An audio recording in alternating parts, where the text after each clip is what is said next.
আমরা যারা ইসলামকে পছন্দ করি, ইসলামকে ধারণ করি, দেশের স্বাধীনতা সার্বভৌমত্বকে ধারণ করি, ওই চক্রান্তকারীদের, ওই ভারতের সেবাদাসদের আমরা কি বিনা চ্যালেঞ্জে ছেড়ে দিতে পারি? তাই ইসলামী আন্দোলন বাংলাদেশ ঘোষণা করেছে নির্বাচন হতে হবে পিআর পদ্ধতিতে, যাতে কেউ এককভাবে ক্ষমতায় গিয়ে স্বৈরাচার হবার সুযোগ না পায়। পীর সাহেব চরমনায়ের এই কর্মসূচি আজকে একে একে সব দল গ্রহণ করে নিচ্ছে, কিন্তু মানতে পারছে না একটা বিশেষ গোষ্ঠী, যারা নির্বাচনী বাণিজ্য করতে চায়, যারা নির্বাচনী নমিনেশন বাণিজ্য করতে চায়, টাকার পাহাড় দিয়ে, অস্ত্রের শক্তি দিয়ে যারা ভোট কেন্দ্র দখল করে ক্ষমতায় যেতে চায়, ওরা মানতে চাইছে না। কিন্তু আমরা কি ছেড়ে দেব? 28 তারিখে মহাসমাবেশে পীর সাহেব চরমনাই ঘোষণা করবেন পিআর পদ্ধতি ছাড়া নির্বাচনে যাওয়া যাবে না। 28 তারিখে আপনারা যাবেন তো ইনশাআল্লাহ? শুধু আমাদের দলের লোকজন গেলেই হবে?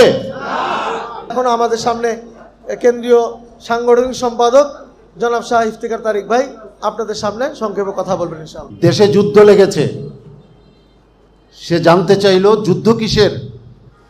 বলল যে তুমি যে ভালোভাবে খেয়ে পরে বাঁচতে পারো না, যদি যুদ্ধ করো তাহলে অর্থনৈতিক মুক্তি আসবে, যদি যুদ্ধ করো তাহলে আসলে স্বাধীন হবে। সবুর মোল্লা অস্ত্র হাতে নিল, অস্ত্র হাতে নিয়ে পাক বাহিনীর বিরুদ্ধে যুদ্ধে নামলো। 9 মাস সবুর মোল্লার মতো লাখো লাখো সবুর মোল্লা যুদ্ধ করেছে স্বাধীনতার জন্য, অর্থনৈতিক মুক্তির জন্য, বৈষম্যহীনতার জন্য। 9 মাস যুদ্ধের পরে একটা পতাকা পেল, একটা সীমানা পেল, কিন্তু অর্থনৈতিক মুক্তি আসলো না।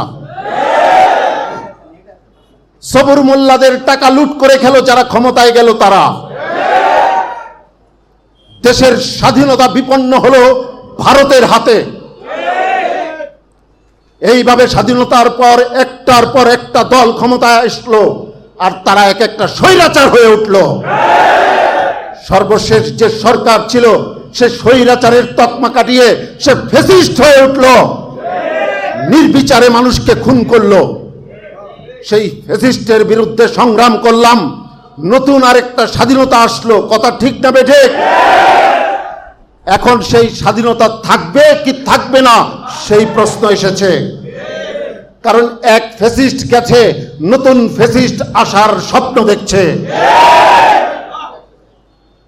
এই অবস্থায় আমরা যারা ইসলামকে পছন্দ করি, ইসলামকে ধারণ করি, দেশের স্বাধীনতা সার্বভৌমত্বকে ধারণ করি, ওই চক্রান্তকারীদের, ওই ভারতের সেবাদাসদের আমরা কি বিনা চ্যালেঞ্জে ছেড়ে দিতে পারি?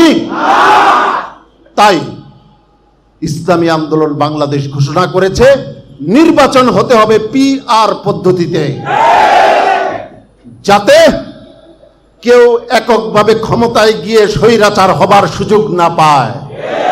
পীর সাহেব চরমনায়ের এই কর্মসূচি আজকে একে একে সব দল গ্রহণ করে নিচ্ছে, কিন্তু মানতে পারছে না একটা বিশেষ গোষ্ঠী, যারা নির্বাচনী বাণিজ্য করতে চায়, যারা নির্বাচনী নমিনেশন বাণিজ্য করতে চায়, টাকার পাহাড় দিয়ে, অস্ত্রের শক্তি দিয়ে যারা ভোট কেন্দ্র দখল করে ক্ষমতায় যেতে চায়, ওরা মানতে চাইছে না।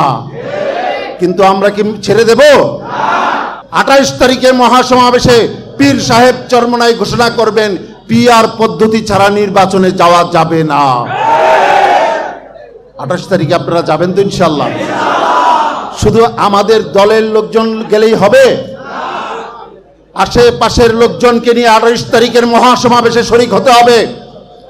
আমি আপনাদেরকে চোখে আঙ্গুল দিয়ে আপনাদের মাধ্যমে এদেশের মানুষকে দেখাতে চাই, বাংলাদেশে আর কোন রাজনৈতিক দল আছে প্রার্থী নির্বাচনের জন্য তৃণমূলের মতামত দেয়? আছে কি? ওরা নমিনেশন বাণিজ্য করে, কে কত টাকা দিবেন তাকে নমিনেশন দিব। কিন্তু ইসলামী আন্দোলন বাংলাদেশ ক্ষমতার রাজনীতি করে না, পেট পূজার রাজনীতি করে না, বিদেশের কাছে মাথা বিক্রির রাজনীতি করে না। ইসলামী আন্দোলন বাংলাদেশের আমির থেকে শুরু করে একেবারে তৃণমূলের একজন সদস্য, প্রত্যেকেই আমরা মাঠের সৈনিক, প্রত্যেকেই আমরা প্রত্যেক ব্যাপারে মতামত দিতে অধিকার রাখি। তাই আপনাদেরকে ডাকা হয়েছে আমাদের সব দিকের প্রস্তুতি রাখার জন্য। এই আসনে কাকে নির্বাচিত আপনারা করতে চান, কাকে প্রার্থী বানাতে চান, আপনারা ভোট দিবেন। আমি আপনাদেরকে একটা সতর্ক করতে চাই, অন্য দলে গ্রুপিং থাকতে পারে, লবিং থাকতে পারে, ইসলামী আন্দোলনে থাকতে পারে না। ইসলামী আন্দোলনের কোন কর্মী অন্যের কান পরায় মতামত দেয় না। সে যখন মতামত দেয় সে জানে আল্লাহ রাব্বুল আলামিন আমাকে দেখছেন। এই মতামত যদি পক্ষপাত দুষ্ট হয়, ভুল কারণে হয়, তাহলে এর জবাব আল্লাহর কাছে দিতে হবে। অতএব আজকে যারা আপনারা এসেছেন তাদের সবাইকে সংগ্রামী অভিনন্দন জানাচ্ছি এবং আশা করছি সামনের দিনের লড়াইয়ে কাঁধে কাঁধ মিলিয়ে লড়াই করে এই দেশকে আমরা মুক্ত করবই করব ইনশাআল্লাহ। আপনাদের সবাইকে অভিনন্দন জানাচ্ছি, সবাইকে মোবারকবাদ জানাচ্ছি। আসসালামু আলাইকুম ওয়া রাহমাতুল্লাহ।